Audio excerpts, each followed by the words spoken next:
welcome in. I'm Ann with Andale Homestead.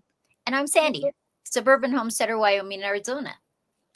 Good evening. Hello, hello. Good afternoon. Good morning, whenever you're watching this. This is Casey over at Ormsby Farm. And Monica from Bland's Promised Land Ranch is actually on a family little light trip for Christmas. They're going to see Christmas lights.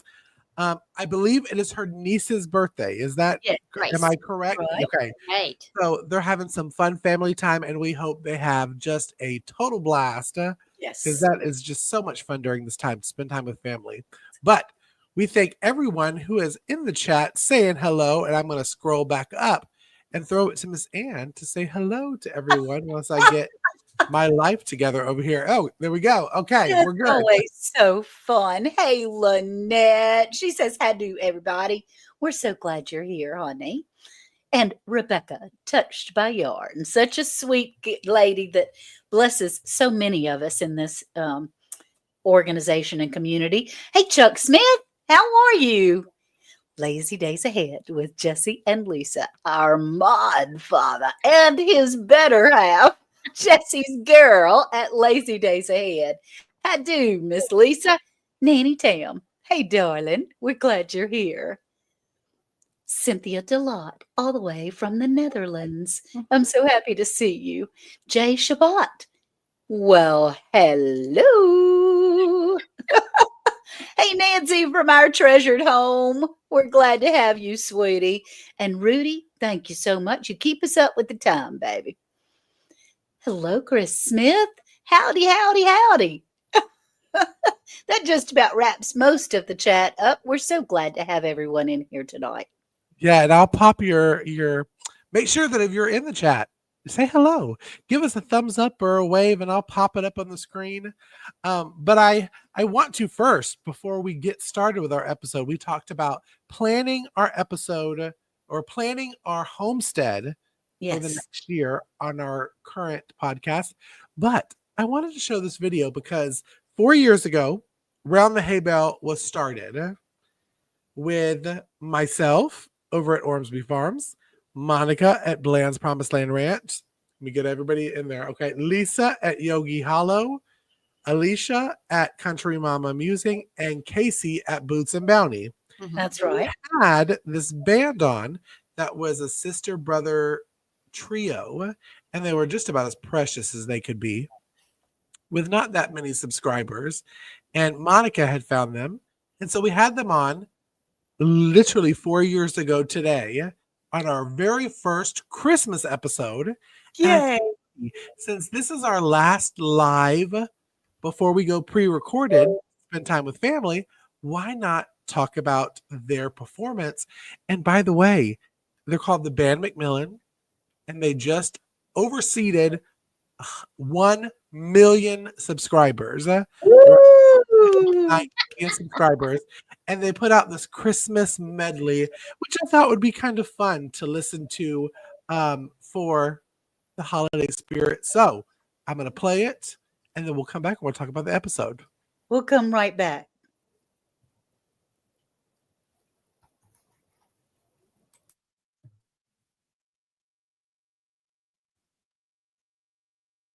That will cause great joy for all the people.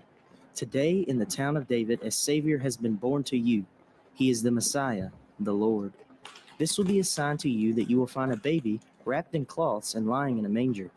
Suddenly, a great company of heavenly hosts appeared with the angel, praising God and saying, Glory to God in the highest heaven and on earth, peace to those on whom his favor rests. God rest thee, merry gentlemen.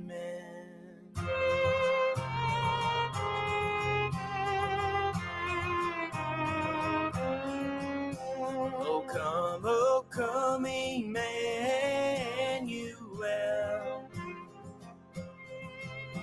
and ransom captive Israel. Oh, holy night, the stars are brightly shining. Silent night, holy night, all is calm.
Christ the King, whom shepherds guard and angels sing. Haste, haste to bring him all, the babe, the Son of Mary.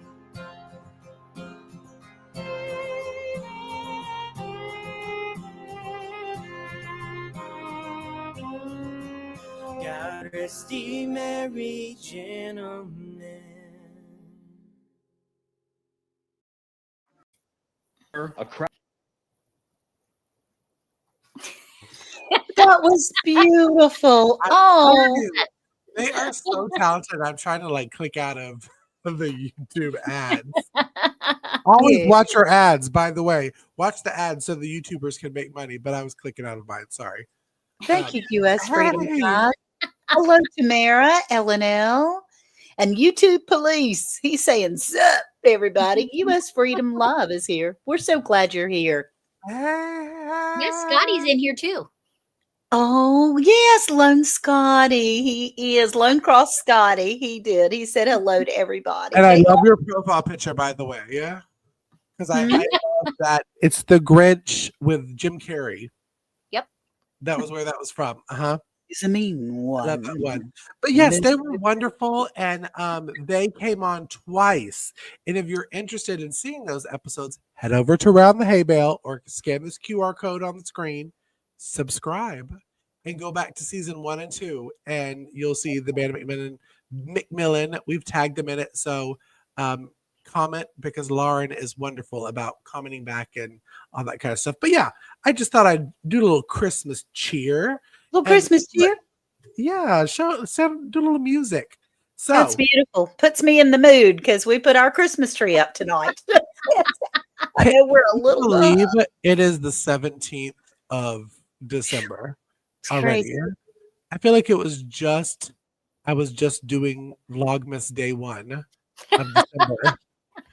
And now you're over the hump and almost finished, right? Well, I have to set a timer on my phone. It's like, Casey, record a video. It does it at 7:00 at night, but yeah. So on the latest podcast of Around the Hay Bale, we talked about planning your next year homestead. Now, Yes. Sandy was off on this episode, and I joked that I'm going to throw it to her and have her kind of chit chat and get her opinion on that. But one thing that I wanted to mention is now is the time, even though it's the end of the year and you're wanting to celebrate with family, as homesteaders, I think biologically we just say, okay, now what went well, what didn't go well, what can I do better next year, and kind of write it down. And with us moving at Ormsby Farm, that's one of my big things is I'm like, okay, what was not so hot this year? And that way I'm not going to bring that stuff when I move. And I'm going to leave it here for them to try. Yeah. But when do you start planning for the next year? When is your time that you sit down and you're like, okay, what did I do? What went well? What didn't go well? Well, for me, actually, when you start putting the garden to rest is when I start, because then it's fresh in my memory that, okay, this was way too hot and dry this summer, and these things did not grow like they should have. Mm-hmm. It always brings me back to my grandmother who lived on a farm. She saved her seeds in baby food jars, and she wrote on the jar, cool, wet summer, hot, dry summer. And so if she knew or they expected that to be that way, those were the seeds she used. And I have always loved that idea. That is a fabulous idea to That's a great understand. idea. I've never even considered that when I saved my seeds to be able to say what type of year it is, because each one is different. Sometimes we have an early spring, sometimes we have a late spring, sometimes we have summer in March, and then we have spring in June. It's insane occasionally. So that would be so smart to do that. And I do the same thing as far as here on the land of plenty. When we get ready to put things away, I begin to say, now, did that spot for the cucumbers work well? We plant it upright. Did it block other crops? Did it get the right kind of sunshine in here? Should we move it to another spot? this spot is higher than the other spot. So one gets more moisture than the other. What needs more moisture that didn't work the year before?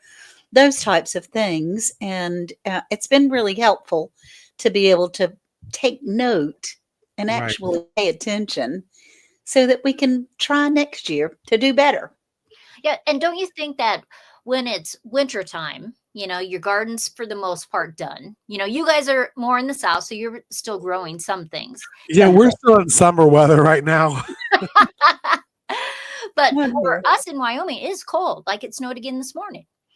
Oh my goodness. And not a Jealous. lot, but it snowed a little bit. And so it's a time of the year that you have time to read articles, check out books at the library, go to classes that talk about your gardening season. Mhm. And I'll throw out something that's going to be controversial in the chat, I'm sure. Oh, I love that. That's my favorite part. We all have our ear out for that controversy, right? Now, what have we heard repeatedly? Always rotate your crops, Mhm. right? I Yeah. mean, always. I mean, Yeah. they're hammering that into you. You got to rotate your crops. Do you? Do you really? I never do. There's a lot of studies over in Europe right now. And unless it was there was a disease problem or you had a really bad bug problem that they might overwinter in that soil right there, Hmm. they have been growing the same crops in 5-year rotations. Wow. Moving them for 5 years. And what they found, the best years are 3 and 4. There's all this mycorrhizal fungi that's associated with those roots that you're leaving in there. And I find that very interesting. That That is interesting. very interesting. That is very interesting. We usually have our tomatoes in the same spot. We do switch up the squash a little bit because we do have such a hard time with squash bugs. They eventually find them, but because it's kind of in the same neighborhood, just maybe not in the same row. But we do kind of switch those up. But sometimes it's just a matter of space and what seed we have that we've put in first, kind of thing, to see what goes where. Well, I think also with YouTube Police said, especially with smaller farms, like I consider my garden, even though Monica jokes that my garden's not small. I mean, it's just 3,000 square foot. But I mean, you can't really switch up too much in that area. If we're talking like 5, 6, 10 acres garden, yeah, switching up. I learned from Sandy many seasons ago to let your plants like chill out before you pull them out, because all the nutrients that they got will come out of the roots back into the soil as they meet Jesus. And I do that. It's not just a lazy thing, even though it sometimes is a lazy thing. I leave it there for a minute, let them get all it back in, but I always put tomatoes in the same spot, cucumbers in the same spot, zucchini, squash, same spot. So I've never had a problem. And do they flourish? Are they flourishing? That's awesome. That's now, great. and I better knock on wood over here, because I have yet to have squash bugs. Awesome. You better knock on something fast. It being in the south. I'm knocking on the wood. Because it's been 3 years, 3 garden years. That's fantastic. Now I will say, I don't know if they're necessarily squash bugs, but I do get some issues with like beetles for fall garden, like for my spaghetti squash and my winter squash stuff. But summer and zucchini, nothing. And they produce so much. It's like you're doing a wheelbarrow every day of yellow squash, and you just can't preserve enough. That's So, fantastic. That is I'm gonna start fantastic. sending it to you, Ann. I'm gonna just start sending you yellow. and Okay, do zucchini that, squash. honey. Put it in here. I'll do something with it. That's for sure. Make some pies or something. So, YouTube Police, which is Gary, says if you have a decent all round fertilizer, you shouldn't have to rotate your crops. The reason they say that is the soil tends to become depleted of certain nutrients if you plant the same thing in the same place. But if you're growing spring, summer, and fall gardens, it changes up. Just use a decent organic all round fertilizer, and that way you won't run into any problems. Thank you, Gary. Thank you. That's right. That's Well, right. that's a good little topic to ask y'all. Like, are y'all fertilizer girls? Do y'all fertilize during the winter month, or do you? I mean, how do y'all fertilize? I know for us here, what I do is usually early January. I pull everything up out of the garden. I let November, December, the plants chill out. They look dead. It looks awful, but all the nutrients are going back into the soil. I pull them up in January. I fertilize, and then I put a plastic cover over it and let it sit for January, February, March. Um, Okay. what about you? I'll go to you first, Anne, and then because well, I'll be taking notes with Sandy. Um, and Thanks. what do you do to get your garden, the land of plenty, ready for the summer season? Well, it does look terrible, but I do still have some pepper plants out there and some tomato plants that are all shriveled up and a couple of banana trees that are drooping and all brown.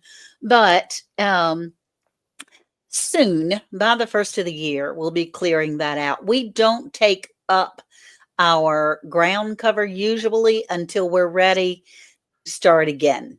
And so I leave the ground cover there for most of the winter. And that seems to help, get things. We fertilize very well in the beginning of the garden in spring. And then usually as the spring and summer go on, and a little bit in the fall, but not in the winter time. What we do is we have a lot of leaves. I mean, a lot of leaves. We have a lot of leaves. So we do get our leaves and dump them on the garden and let them compost on the garden. So, yeah, you do need to move to a more southern state. You'd have a longer growing season. You sure would. Yes. And Gary, he was talking to the panel. That's okay. It's all right, honey. I'm glad you're here. So, I was about to and say yes, Gary. I know you're a guy. I promise. And then YouTube Police says some plants bring nutrients up from further down in the soil. Comfrey is a deep rooted plant and it's an excellent choice for chop and drop fertilizer. Yes. We do chop and drop quite a bit as far as that goes. I left all the green beans in the ground one time, and I know Sandy's not a fan of tilling, but my husband is an old farmer and he thinks you're supposed to till every spring. And those green bean roots and the tomato roots and things that I just trimmed off at the ground level, they gave him a fit and I fell in it because those things were all over the tiller. The roots were all tangled in. So It's okay. I'm anyway, a tiller too. Worth is okay. I'm a tiller. I'm a we tiller and haven't ground coverer. How about you, Sandy? How do you get your garden ready for spring? Okay, so I don't till. no. I used to till. It's not like I never did, but I don't till anymore. I haven't for quite a while. But what I like to do is I do cut at the ground level on a lot of the things because like pulling out corn plants is hard to do, right? But if you let them, if you leave like an inch or two above the ground so you know where they are, Mm-hmm. you leave them all winter long, and all those microbes and beetles and stuff, they eat on that all winter long, right? And they'll just pull right up because there's not hardly anything left. Oh, okay. Fed stuff. So like when you leave your tomato roots in there, just leave a little stalk so that when it comes springtime, you can just pull it up. Oh, see, I was Oh. cutting them right ground level. And I like to use worm castings, permaculture. I like to use regular compost, and I like to add, not every year, but some years, azomite. Mhm. It's just minerals. That's all it is. Okay. And sometimes soil is just missing something. Mhm. And I think it helps. I think it helps with the all around mycorrhizal fungi stuff. Mhm. I like to use leaves or straw, whatever I happen to get. Like I have a whole bunch of bags of leaves again this year. So that's on there. And then we have wind. And so we have to cover the leaves. Either you got to put boards down. I like to just use a fencing, like a snow fence or Uh-huh. chicken wire fence, and then I just hook it down with pegs and some boards. Okay. That way, the moisture from the snow is still coming through. It's starting to biodegrade. And you can always take your fork in the springtime or a tiller and just till that stuff in. And by fork, she's not talking about like a table fork. She's No. talking about The good old solid garden fork, huh? Yeah. or that garden fork that you punch in and wiggle back and forth, right? Yes. That you yes, that's good. That's good. I think that's an amazing idea. One thing that we do when it gets closer to spring, we begin to make sure, I mean, we put all our scraps out in a compost pile anyway, what the chickens don't get. But we start putting them in 5-gallon buckets and we call it super juice. You put it in 5-gallon buckets with some water and you're feeding the crops back their own juice. And that just seems to really work out well. So right now your soil is covered in snow and it's going to be May before I'll be able to plant outside. I understand heaven's fire. Oh gosh. And Benji Bang says, how do we know Gary's really Gary? He knows so much about plants. I feel like we should launch an investigation on this. Oh my goodness. Okay, you're going to save this. That's wonderful, US Freedom 5. Save this video. That's right. And Nanny Well, Tam. you know, even with gardens, like planning your next year homestead can also mean the animals. You mentioned chickens, and Yes, you're planning what do you need for the following year. correct. I can't remember if it was this episode because we do 2 episodes on this, where I said that I literally go through my pantry and I say, okay, this is what I have left. I don't need to grow this next year. I need to grow a lot more of this next year. I don't really need all this chicken. Maybe I need a little bit more turkey. This is the best time to do that as well. Not just your gardens. Plan out if you're raising your chickens for eggs. Did you get enough eggs? Were you able to water glass enough? Because if you didn't, you may want to incubate some eggs. BTW. We have an episode on that. You may want to incubate some eggs to get some more girls to lay eggs. So this is a great time to kind of like sit down and fully say, what did my homestead produce? Do I need more? Do I need less? Did I spend too much money? Like we joke about the $1 million eggs because you put so much money into your egg layer. That's the truth. And then you get one egg and you're like, yes, I saved money. I may have spent $670 feeding them until now. That first egg was at least an $800 egg, I can promise you. Same. Huh? Yeah. Now, Sandy, have you thought about chickens and turkeys, or chickens really, for your homestead 2025? Yes, we have a new coop and it's all fenced now. And so we're actually only going to be down in Arizona now for just a few weeks, 2 or 3 weeks is all now. Oh, And so when we get back, I'll see what the weather's like, because if I have the chicks brought in, you know, that I don't get them from somebody locally, if I can't at that time get from locally, I need it to be nice weather when they're getting shipped from Minnesota or Michigan or wherever they come from. sure. Right. But yeah, I think it's a good time to look at your homestead as a whole. And do you need a different outbuilding? Or is what you have okay? Do you want to add a lean-to greenhouse to a building? Right. You know, start Right. those planning. I love that dreaming session that you can have in winter. That's a good way to put it. That, you know, your next year dream session. Huh? Yeah. You need that as t-shirts. Well, Plan seriously, in your dream session. have some big dreams, even if you can't accomplish them completely in 1 year. Break it down so that makes it manageable and cost effective. That's right. There's things that I would like to put out and about, and it's like, okay, I have this much money. I think I can do. What can I do to make a little more money to cover Right. that expense? do I really need it, or is it just something I saw on YouTube and I loved it on somebody else's homestead? Yeah, that Ain't happens that the truth? a lot. You know, Casey's got it, so I have to have one. That's right. Me too. Me too. Yeah, I'm part of the Me Too club. Well, And I think that's our way with American breast chickens.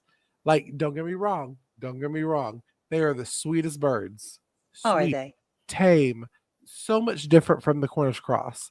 But you go in, especially when they haven't laid yet, you're like, okay, I spent $50 on a dozen eggs, got maybe 5 bags of feed for them so far, and I Okay, haven't really gotten anything but enjoyment right. from them. They're our pets for a while. They are, but I was like, see, this is what I get for watching the Naked Gardeners on YouTube. That's And right. two doves Fall in feeding love. garden. Yeah, that's right. Hey, two doves bees and garden. So glad to see you. And Tammy does love her critters. She really, truly does. I was thinking about y'all. I'm gonna have to break out my jar of water glass eggs. It's been a year now. It's been 12 months. Last December, I water glassed eggs. And I'm actually very grateful that we did because it was last December that things began to slow down so tremendously because right now we're only getting like one egg a day because of the colder weather and they're molting and so forth. And so planning ahead, you try to plan for these seasons that things are low. And I'll remember next year that when it comes around to the fall, I Right. had better think about water glassing eggs in time for this time of year to be able to have them. Have you used any of your water glassed eggs so far, or is this going to be the first time? Huh? I did. I have used two of them, but it's been a couple of months or two or three or four or I five. have to say, I did around the same time that you did.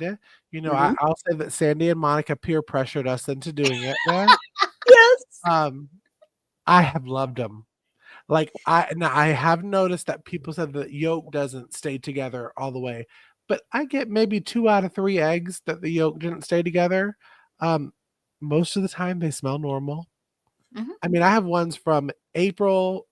No, three is March.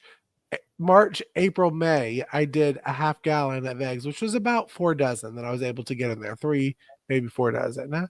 Um, I've used all of them up, and for casseroles and No, stuff. I love it. I that's love it great. because they slow down in the winter. They're Yeah, they do. freeloaders. Yeah, and I'm hoping that, with the baking coming up and the Christmas season for trying to do a little more cooking and things using eggs that I'll use those because they do need to be used eventually. But from what I read, I mean, water glass eggs can last a long, long time. Now I will say, definitely make sure you scrub it good because I didn't on one of them, and I got that little lime taste on Oh, one of them. That wasn't fun. And then I float mine afterwards just to double check, and then I Mhm. crack it separately to smell it to triple check. Right. And if you can get through those 3, it's Yeah, good. It's ready to roll, baby. It's ready to roll. there you go. Okay, so you two, what are some things for next year for you? What are you thinking? I mean, Casey's moving, so you got a new property. There might be some things you've been dreaming of. Yeah, Casey. I mean, your palate has got to be wide open right now. Well, I'm going smaller homestead. Mhm. We're going from 10 acres to about 1 There they acre. are, the naked gardeners. Oh, there they are. We talked you Yeah, up. we were just talking about y'all. We just was. We just was. I was talking about how I do love the American breast, but I ain't got nothing from them yet. But they're beautiful. But no, for moving, one thing that I really, really want to do differently this year, and that's the reason that I got the American breast, thanks to the Naked Gardener, is to be more self-sustainable for the meat that I raise. Mhm. Yes. Because it's not as cheap as it used to be to buy meat birds from the hatcheries. Yeah. I Mm, mean, back when I started homesteading, Now I didn't buy it then, but they were like $1.50 max for the Cornish cross chicks to get day old chicks. Now they're Oh, $3.75. Yeah. okay. And when you raise them, I did a little formula. I bought them for $3.75, and I spent about $1.50 per bird on the feed. So right off bat, you got, what is that? $5.25 Mhm. on the bird. I mean, that's a good amount of money when you Yeah. can hatch your own and raise it. It's not necessarily free, but so that's my goal, is to be more aware of how much I spend on the meat, because yes, you can raise your own meat and it's wonderful. That doesn't mean that you're saving money raising your own meat. Just That's saying. That's right. Yeah, I have a few goals, and not so much of new things. Yeah, I know, 10 acres to one. I only live on an acre, two doves, bees, and gardens, and we have a lot. We can do a lot on the 1 acre. We have chickens, and we have a fairly large garden, and we have fruit trees and things like that. So there's quite a bit you can do as long as you utilize the land properly, right? Um, and less grass to mow, probably. So much. Yeah. So this year, my goal is to increase. Yeah, you did.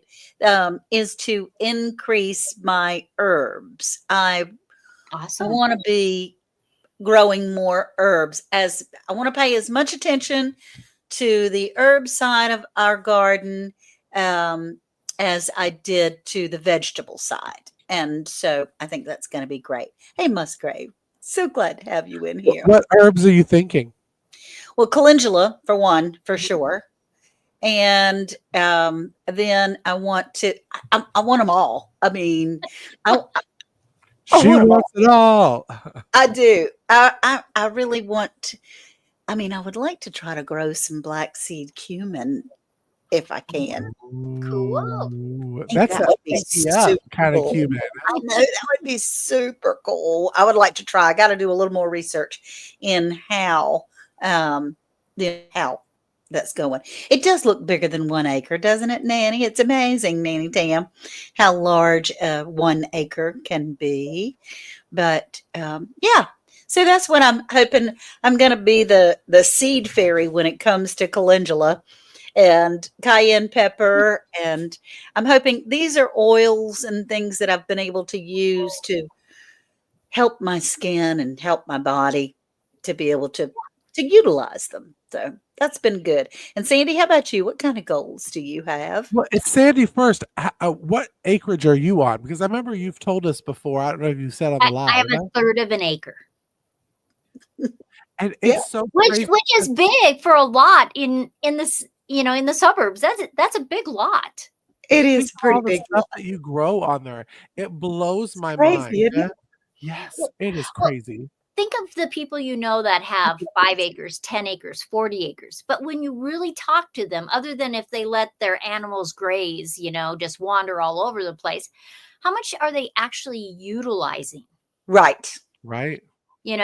And so it if you're careful, if you watch, you watch where your sun goes. Like, a recommendation I would have for you, Casey, is before you plant anything big, you watch for a month, 2 months, 3 months on how those shadows and that sun moves, and because it can make such a big difference. Right.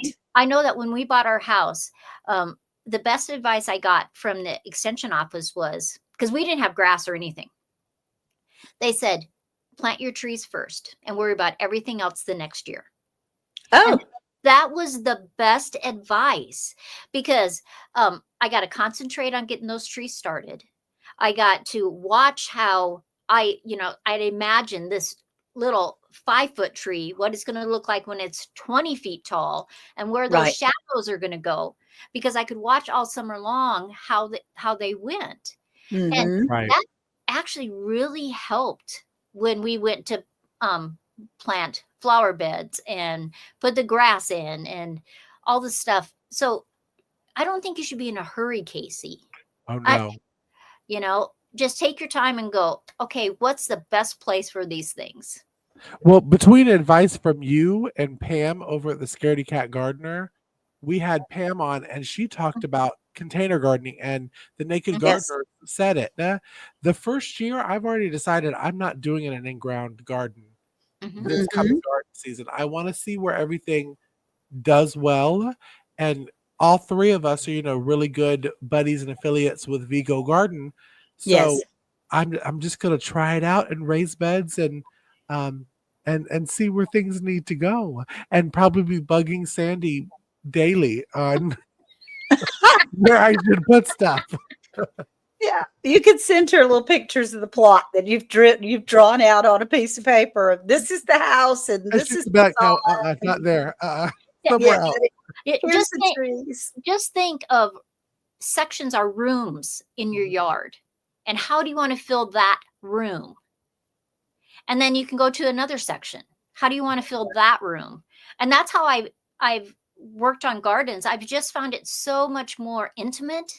And when you're looking at this 10 by 20 space, how can I make that personal and beautiful and an oasis? And you're not so overwhelmed with an acre or 5 acres. Right. That's a fabulous way to look at it. Such It good just advice. and Casey is an amazing decorator for Yeah. room by room. So he would be able to Just because I'm bougie, and you can say it. you know, a little bit, just a little bit bougie. So YouTube police said they had a bunch of fruit trees in her parents' yard, and then his brother was slightly intoxicated and moved over a few of them, mostly pecan trees and fig trees. That's tough. Well, the pecan trees cost me a pretty penny, but Tammy had propagated the fig tree, so there's that. So that's a good thing. Hey, Ooh. Jersey Dolphins, I'm glad you're here. Yeah. Yeah. And that reminds me of something to do right now. What can you propagate? Like if you want elderberries, can you have people send you some sticks that Right. you can start to propagate, under lights and stuff now, or put them in trenches with sand and let them get cold, because some things need stratifying. So it's a perfect time to do things like that. It's a perfect time to take advice from Sandy over at Suburban Homestead, Wyoming, Arizona. And Yes, we're throw, so glad you're here. no, let me tell you, because again, I said, when I'm shooting videos for YouTube and I repeat probably all three of y'all's names multiple times, It that does. my viewers You are do go probably through your thinking, like, head. does he know anybody else? Or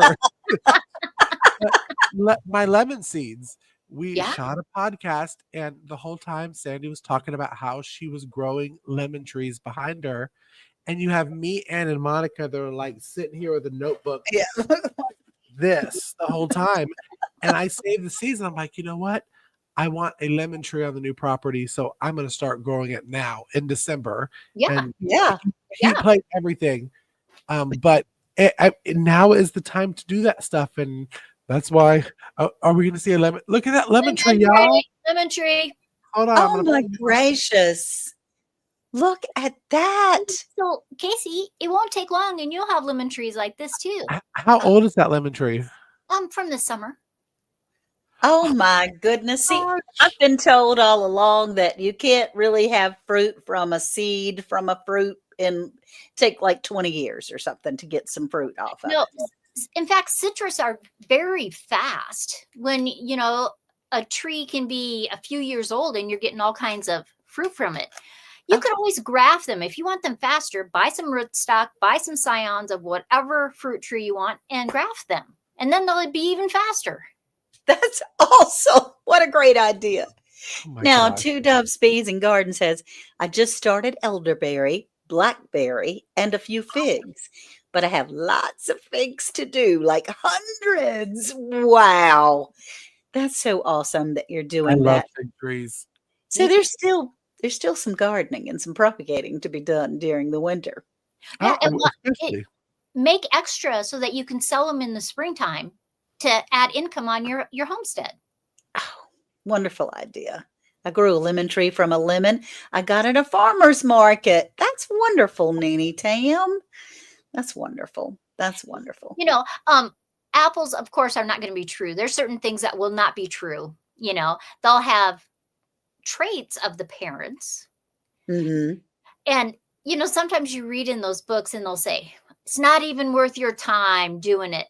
Right. Well, all of those companies, those big companies that say that, how did they find get a Honeycrisp or a Cosmic apple? It's Right. because they do so many seeds, and then they get these ones that they like. Right. You That's know, right. and for Yep. us, now I don't have to ship my apples, so that is not a criteria for me. If it's an apple that grows from seed and I have to eat it right away, I'm okay with that. If it stores a long time, I'm okay with that. That's right. But Because, yeah. yeah, I have apple trees in my backyard from seed that are 6 and 7 feet tall. They flowered this year. I didn't get apples. On a third of an acre, y'all. I just wanted to bring it back to real life for everybody, okay? Because Yep. let me tell Yeah. you, third of an acre for Sandy, 9 acres for Casey. I couldn't tell you half of the stuff that is on my entire land. And I Oh, think that's when you're planning, again, going back to the planning for next year, you're like, I really didn't use all of that 9 acres. Why do I right. have it? What's the reason that I really want to have 9 acres? Mhm. Because Right. you have no want to get big animals, because chickens and turkeys really don't need that much room, y'all. Right. You don't want to grow your garden any bigger. Are you just doing it so people can say, oh yeah, Casey from YouTube has 9 acres? And if that's the reason, you may want to sit down and think One about little it. acreage so your neighbors are not too close to you, maybe. Yeah, That's true. yeah. There's Yeah. nothing wrong with having 40 acres. Absolutely not. There's not. I've just found people I know that they utilize maybe an acre of that, because most people I know that are homesteaders don't have large animals. Right. Right. I mean, Monica does. Yes, she so does. her cattle need to be able to roam. Right. Yes. So it just depends on what you want, and that's this planning stage of the season. It is. And so what we're doing is thinking about how to plan, dream, have our dream sessions for the year of 2025. What we would like to do in our gardens, in our yards, on our homesteads to be able to help improve what we've learned over the past year. So, Casey, if you'll close us out for tonight and Absolutely. thank everyone. I really appreciate you all being here.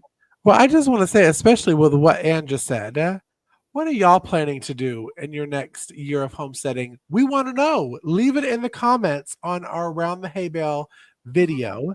Let us know. Yes. Let us know if you have any questions about your next year homestead. If you're like, you know what? I really liked what Sandy was talking about, but I need a little bit more clarity on it. Comment. All 4 of us, even with Monica here, we all see the comments and we all would love to comment back. So leave us a comment, and we thank every single one of y'all that have come in tonight and spent your time with us right Yes. before the holidays. This is our last live. We're going to have 2 weeks of pre-recorded for Mhm. Christmas. Y'all, next Christmas? Tuesday is Christmas Eve. It's crazy. That's crazy. And then the week after that is New Year's Eve. We are pre-recorded. Focus, Casey. We are pre-recorded for those 2 Tuesdays. We hope you still come in and leave us a Yes. little comment and watch. And you never know, one of the 4 of us may be creeping in the chats and saying hello to everybody. That's But right. we appreciate you so much for coming in. We hope you have subscribed to our channel. At 500, we are doing a giveaway. And Yes. we will see y'all next year in 2025 here Oh on my Around the goodness. Hay Bale. Oh, Woo! I just can't believe it. All right. Oh, Bye, y'all. Bye while I'm thinking over here. Bye, bye, y'all. y'all. Bye.